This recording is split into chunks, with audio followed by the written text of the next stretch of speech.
Une nouvelle question posée par un internaute, Geek et bien, qui pose une question à propos de l'Union européenne. Alors bonjour Président, l'Union européenne réclame 100 milliards d'euros à Theresa May. Qu'en pensez-vous ? Ça fait la jonction avec la question précédente. Je terminais presque là-dessus, c'est ça que j'avais à l'esprit justement au moment où j'ai terminé. C'est qu'effectivement, on a beaucoup entendu dans la presse, le Royaume-Uni va devoir payer 100 milliards d'euros. D'abord, on avait dit 50 à 60. Puis après, c'est passé à 100 milliards d'euros. Bon. Le Royaume-Uni, vous vous rendez compte, alors on veut faire peur aux Français en disant, vous vous rendez compte, ils vont payer 100 milliards d'euros. Ce qu'il faut que les Français comprennent, c'est qu'est-ce que c'est que ces 100 milliards d'euros qui sont réclamés, en fait? D'où ils sortent? C'est quoi? Ce qu'il faut comprendre, c'est que ces 100 milliards ou 60 milliards, on ne sait plus où on en est, je crois que c'est quelque chose, ça ne doit pas être très loin de 70 milliards, c'est l'argent que le Royaume-Uni s'est engagé à verser à la Commission européenne chaque année jusqu'en 2000, je crois, qui est le 2000, je sais plus, c'est la fin du budget pluriannuel de l'Union européenne. C'est ça. C'est-à-dire que cet argent, si le Royaume-Uni reste dans l'Union européenne, elle devra le dépenser. Les Britanniques devront les payer. Donc, ce que disent la Commission européenne, elle dit... en fait, c'est exactement... Imaginez quelqu'un qui irait à l'hôtel, voilà, et puis qui reste pendant... Il s'engage pour rester pendant 3 semaines, ou 1 mois. Voilà, 1 mois à l'hôtel pendant les grandes vacances. Bon. Et puis au bout de 3 semaines, il décide, finalement, il pleut, je vais rentrer chez moi. Et donc il dit, voilà, je vais vous régler les 3 semaines. Et l'hôtelier dit, non, pas du tout, vous allez me régler les 4 semaines. C'est exactement ça. Alors là, vous êtes dit, attendez, il y a la dernière semaine, je ne serai pas là, je ne vais pas vous payer. Ça, c'est le raisonnement britannique. Et le raisonnement de la Commission, c'est, non, pas du tout, vous êtes engagé pour 4 semaines, donc vous allez payer la 4e semaine, même si vous n'êtes pas là. C'est ça, le truc. Alors... vous voyez quand même à quel point on présente la chose de façon invraisemblable aux Français. On a l'impression que c'est une amende qui va être payée, alors que de toute façon, le Royaume-Uni aurait dû le payer.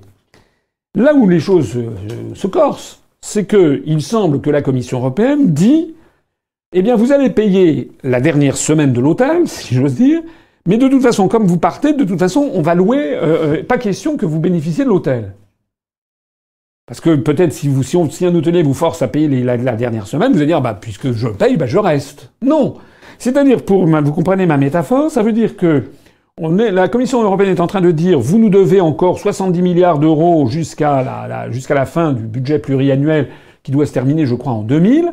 Vous nous les devez de toute façon, mais une fois que vous serez parti, vous n'aurez rien. Vous n'aurez plus aucune prestation de l'Union.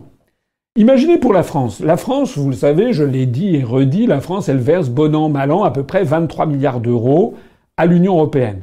Ça veut dire que cette année, en 2017, on va verser 23 milliards d'euros. En 2018, 23 milliards d'euros, ça fait 46. En 2019, 23 milliards d'euros, ça fera donc 69. Et en 2020, 23 milliards d'euros, ça fera donc 80, 69 et 20, ça fait 89, ça fera 92 milliards d'euros. On est dans les chiffres qui sont évoqués. Il faut bien comprendre qu'actuellement, la France, elle s'est engagée, les gouvernements, dans votre dos, se sont engagés à verser encore 92 milliards d'euros à l'Union européenne jusqu'en l'an 2020, à la fin du budget pluriannuel. Voilà.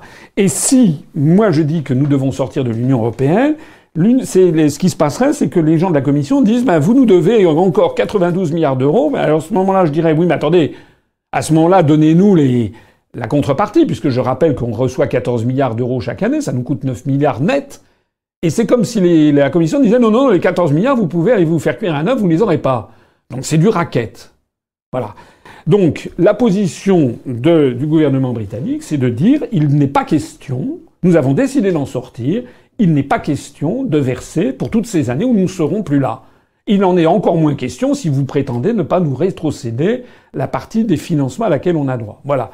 Donc ce sont les deux positions de négociation. Il va falloir trouver un point de conciliation. Ce qui est sûr, en tout cas, c'est que les Britanniques ne vont pas payer les 70, 80 ou 100 milliards d'euros. Ça, c'est certain.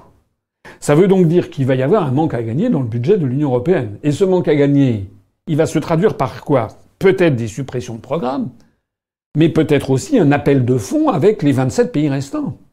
Ça veut dire que pour la France, le départ du Royaume-Uni va nous coûter de l'argent. Il va sans doute falloir que la France, elle mette au pot pour combler une partie du déficit du départ des Britanniques. C'est ça la réalité de la situation. Alors, dans cette partie de bras de fer, les Britanniques ont commencé à regarder tout ce qu'ils peuvent faire valoir aussi de leur côté. Parce qu'eux, ils ont par exemple la Banque européenne pour la reconstruction et le développement, ou pour des fonds, comment dirais-je, des subventions qu'ils ont données à des institutions européennes ou à des fonctionnaires européens au Royaume-Uni, etc. Donc eux, ils sont en train, puisque Bruxelles veut faire la guerre, ils sont en train de dresser la liste de toutes leurs récriminations. En réalité, à Bruxelles, on cherche la bagarre. Voilà ce qui est en train de se passer.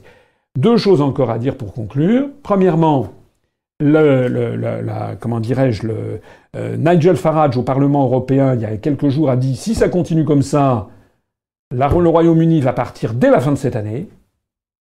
Terminé. Il n'y aura plus rien. On ne vous versera plus rien. Donc là, ça sera la guerre financière, si j'ose dire.